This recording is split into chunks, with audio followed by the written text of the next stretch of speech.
Anda kembali menyaksikan Kompas Pagi bersama saya Dipo Nurbahagia. Saat ini kami akan mengajak Anda untuk melihat serta mengulas informasi penting dan menarik apa saja yang termuat di Harian Kompas edisi Minggu 6 Oktober 2024. Kami akan mengajak Anda, saudara, untuk melihat terlebih dahulu judul utama di halaman muka Harian Kompas pada hari ini.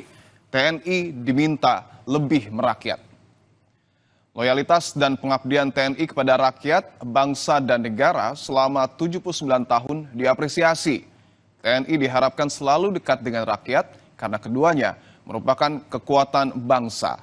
Tentara Nasional Indonesia berupaya menunjukkan kedekatan dengan rakyat pada perayaan Hari Ulang Tahun ke-79 yang digelar di Silang Monas, Jakarta pada Sabtu kemarin.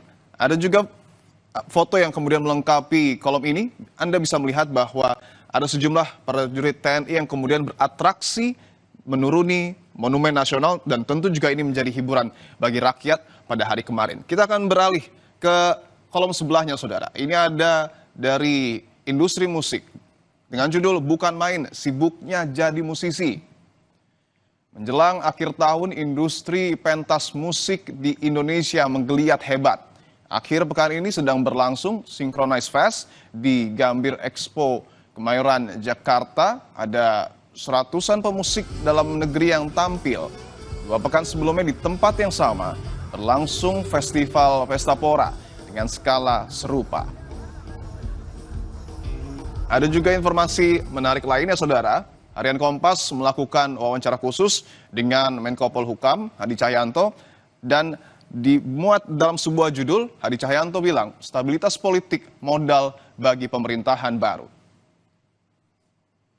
Kinerja pemerintahan Presiden Joko Widodo di bidang politik dan keamanan selama 10 tahun menunjukkan tren yang relatif baik.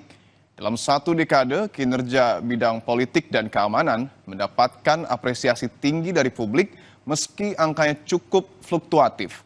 Survei terbaru Kompas pada Juni 2024 bahkan merekam 85,5% responden menyatakan puas dengan kinerja pemerintah di bidang politik dan keamanan. Ini tadi, saudara, sejumlah informasi penting yang dapat Anda simak dan Anda baca tentunya di Harian Kompas yang terbit edisi Minggu 6 Oktober 2024 ataupun Anda juga dapat mengaksesnya melalui laman kompas.id.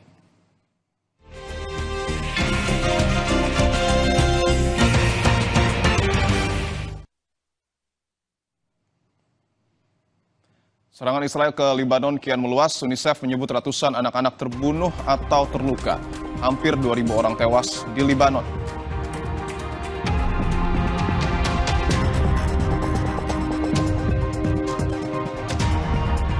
Sementara di Palestina, 18 orang tewas dalam serangan Israel di kamp pengungsi Tulkarem di tepi barat. Lebih dari 41.000 warga Palestina tewas di Gaza. Informasi selengkapnya akan kami hadirkan usai jeda.